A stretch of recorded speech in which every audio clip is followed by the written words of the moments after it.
Nobody pulls a tarot card by accident. Nobody. 78 cards, face down. You shuffle. You spread them. Your hand floats over the backs, and it stops on one card out of 78. Why that one? Here's what tarot readers actually believe, and almost nobody says it out loud. You didn't pick that card. Part of you already knew what was under your fingertip before you flipped it. Not the you that's listening to me right now, the deeper one. The one running in the background 24 hours a day, watching everything, storing everything. It caught the way your friend said goodbye last Tuesday. You missed it. It didn't. So forget everything you think tarot is. It cannot tell you when. Ask it for a date and you get silence. But ask it what's already forming in your life? Different story. Because that answer is already inside you. The cards just make you look at it. 78 images, 500 years old. Not a crystal ball, a mirror. A mirror for the part of you that already sees what's coming. And the story of how these cards got that power runs through a duke's palace in Milan, a secret society in London, the man the papers called the wickedest man in the world, and a Nobel Prize physicist who spent 20 years asking whether your mind touches a field underneath reality itself. Stay with me, because by the end, you'll know exactly how to pull a card and why your hand stops where it stops. And it all starts with a card game. Seriously, a game. It's the 1440s, Milan. The Visconti family, basically royalty, orders a custom deck of cards. Gold leaf, crushed lapis. One deck cost more than a workman earned in a year. And it was for a game, like bridge. That's the documented start, a game. But look at what they put on the cards. Death riding a horse, a wheel that lifts kings and drops them, a tower exploding, a man hanging upside down, calm. For a game? Someone hid the entire human story inside a toy, and nobody wrote down why. The cards spread through Europe. In Marseille, the design locks in and gets copied for 300 years straight, like scripture. Still a game, still waiting. Then 1781 happens. A French scholar named Court de Gebelin watches a round being played, and he freezes. He announces the deck is not a game. It never was. It's the Book of Thoth. Lost Egyptian wisdom, hiding in plain sight for centuries, disguised as entertainment. The historians said prove it. The believers said that's the point. Hidden knowledge hides. And honestly, it didn't matter who won. The idea was loose. It never went back in the box. A Paris print seller starts reading cards for money under the name Etella, the first professional in history. Then a woman named Lenormand starts reading for Josephine. Yes, that Josephine. Napoleon's empress took counsel from a deck of cards. In 100 years, the deck climbs from the gambling table to the royal court. But its final form gets built somewhere much stranger. A locked room in London. An order whose members swore oaths of secrecy. You've met them on this channel before. The Hermetic Order of the Golden Dawn, the most influential occult society of the modern age. The poet Yeats was a member, so was young Aleister Crowley. They looked at this card game and said, this is a key. They took all 78 cards apart and rebuilt them. Every card wired to the Kabbalistic tree of life. Every card assigned a planet, a sign, a Hebrew letter. The deck became a filing system for the invisible. We made a whole film on that tree, by the way. It's on the channel. Then, 1909. Two members of that order go public with a deck for the world. The scholar A.E. Waite and the artist history almost deleted, Pamela Coleman Smith. She painted all 78 cards in about 6 months. Flat fee, no royalties. Her name fell off the box for most of a century. Now picture any tarot deck you've ever seen. You're picturing her brush, billions of cards, her images.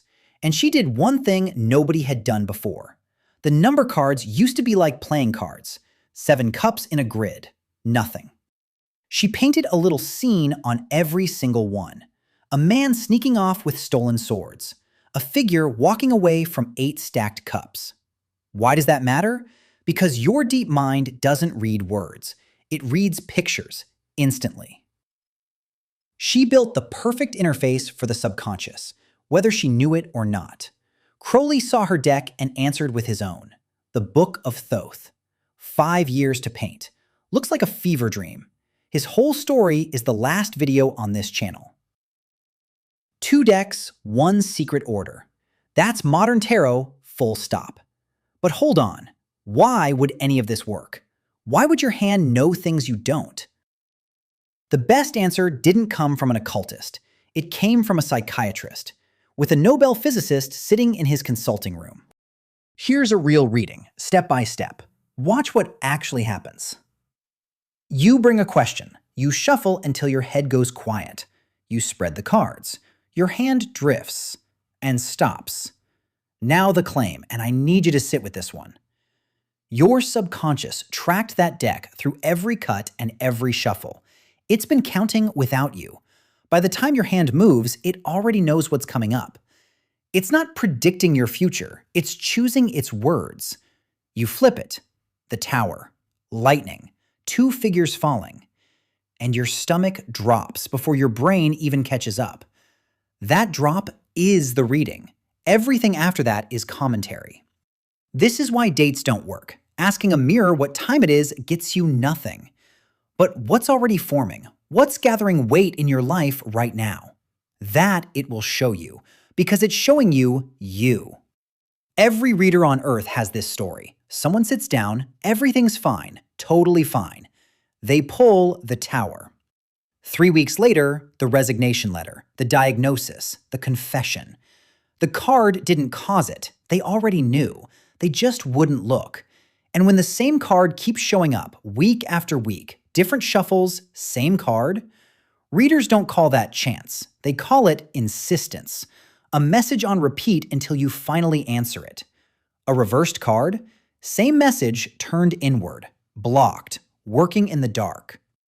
The vocabulary bends to say whatever needs saying, but all of it hangs on one enormous claim, that something in you knows before you know.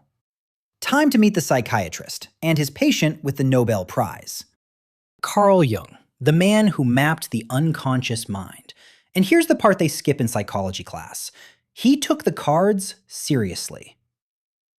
He watched them land too accurately, too often, and he gave the phenomenon a name: synchronicity. Synchronicity is when the outside world lines up with your inside world. No logical connection, perfect meaning. The song that plays at exactly the wrong, right moment. The person who calls the second you think of them. You felt it. Everyone has. But Jung went deeper. He said your personal unconscious, your private basement, has a floor under it. A shared one. The collective unconscious. Every human mind standing on the same ancient ground. And living down there, the archetypes. The mother, the trickster, the tower, the death that's actually a door. Sound familiar? The 22 major cards are basically their group portrait. That's why a 500-year-old image can read you personally. It's not reading your life. It's reading the floor you stand on. Now it gets strange. Wolfgang Pauli, quantum physics royalty, Nobel laureate, the exclusion principle, the thing holding every atom in your body open, his. He shows up at Jung's door as a patient and stays for 20 years. 2 of the sharpest minds alive, writing letters for 2 decades about one question. Are mind and matter secretly the same thing? They even named the idea, the unus mundus, the one world. And Pauli's own physics kept making the wall thinner. At the quantum level, looking at something touches the outcome. Particles that were once joined answer each other across any distance, instantly. The observer isn't outside the system. The observer is in it. 1927, Brussels, the most famous photograph in science. Einstein, Bohr, Schrödinger, Pauli, the people who cracked reality open. More than one of them privately wondered whether consciousness sits underneath the whole machine. So here's the tradition's full picture. Your deep mind is not sealed inside your skull. It touches a field where all consciousness gathers. Jung called it collective. Pauli called it the one world. People today call it the quantum field. And a deck of 78 archetypes is an antenna tuned to exactly that band. Okay, you want to try this yourself. Here's how, and it's simpler than you think. Step 1, the question. This is where everyone goes wrong. Don't ask, will I be happy? Dead question. Ask, what is forming around my work? What am I not seeing in this relationship? What wants to end? Present tense. That's where the deck lives. Step 2, shuffle. You're not mixing cardboard. You're letting the deep mind take inventory. Shuffle until something in you goes quiet. You'll feel the moment. Everyone does. Step 3, spread them and let your hand drift. When it pauses, that's not hesitation. That's the answer.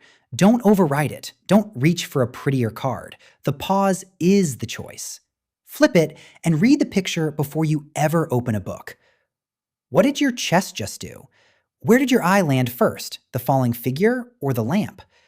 That first flinch is your subconscious recognizing its own handwriting. And remember the 2 rules: no dates ever and no dooms. A dark card is not a sentence. It's the part of you that saw the ice on the road first, raising its voice. You can still turn the wheel. That's the entire point of looking. Because under all 78 cards, there's really only one question, asked 78 different ways. What do you already know that you haven't admitted yet? Answer that honestly, and you don't need a fortune teller. You are one, aimed at yourself. If you want to go deeper, I put this whole system, the deep mind, the field, and how to work with it, into a book. The Law of Attraction, What They Actually Taught. 129 pages with a 30-day workbook. The link is in the description. And subscribe. One video like this every week. Weird, deep, and from the actual sources. The Aleister Crowley film is this deck's dark twin. The Kybalion and the Tree of Life are the laws underneath it. Ask better questions. The deck already knows.